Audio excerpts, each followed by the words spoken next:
আমাদের সমাজের একটা চরম বাস্তবতার কথা বলি। আমাদের সমাজের চিরচলিত বাস্তবতা এটা। এটা কি? এই যে আমরা বেকারগ্রস্ত ছেলে মেয়ে, আমরা যখন জন্মাই আমাদের বাবা মা কত খুশি, কত আদর যত্ন ভালোবাসা দিয়ে আমাদের বড় করে। অথচ যখন আমরা বড় হয়ে যাই সেই বাবা মার কাছেই আমরা বোঝা হয়ে যাই। কেন জানেন? কোনো বেকারগ্রস্ত ছেলে মেয়েকেই বাবা মা সেইভাবে আসলে নেয় না। এটা শুনতে খারাপ লাগলেও এটা সত্য একটা চরম বাস্তবতা। আর এই চরম বাস্তবতার শিকার কারা হয় জানেন? ছেলেরা। মেয়েদের অতটা হয় না, কেননা তাদের বিয়ে হয়ে যায়, অন্যের সংসারে চলে যায়। কিন্তু কোনো ছেলে যদি বেকারগ্রস্ত অবস্থায় তার বাবা মার সংসারে থাকে, তাহলে তার যে কি পরিমাণ লাঞ্ছনা গঞ্জনা শুনতে হয় সেটা শুধুমাত্র একটা বেকারগ্রস্ত ছেলেই জানে।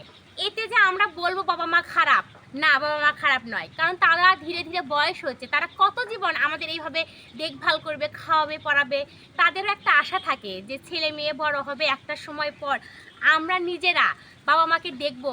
আপনাদের সাথে এই কথাটা কেন শেয়ার করলাম জানেন? আমরা হচ্ছে এক ভাই এক বোন, আমরা দুইজনেই বেকার, মানে আমিও বেকার, আমার ভাইও বেকার। আমরা এখনো আমার বাবা মার কাছ থেকে হাত পেতে টাকা নেই। এটা খুবই লজ্জাজনক। আর এখানে হচ্ছে আমাদেরও কোনো দোষ নাই। যেমন আমি নিজেকে দিয়ে উদাহরণ দিচ্ছি, আমি প্রাইমারিতে 2বার টিকছিলাম, কিন্তু আমার কপাল খারাপ, আমার চাকরি হয়নি।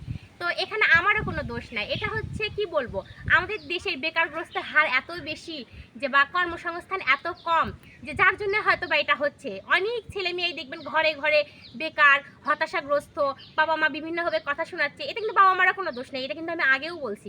কেননা বড় হয়ে যাওয়ার পরে আমাদের দায়িত্বটা কি সারা জীবন বাবা মা নিতে পারে? তাদেরও তো বয়স হচ্ছে, তাদেরও তো আরামের দরকার। সবশেষে একটা কথাই বলবো, আমরা নিজের নিজের জায়গা থেকে কিছু করার চেষ্টা করব বাবা মাকে হেল্প করার জন্য।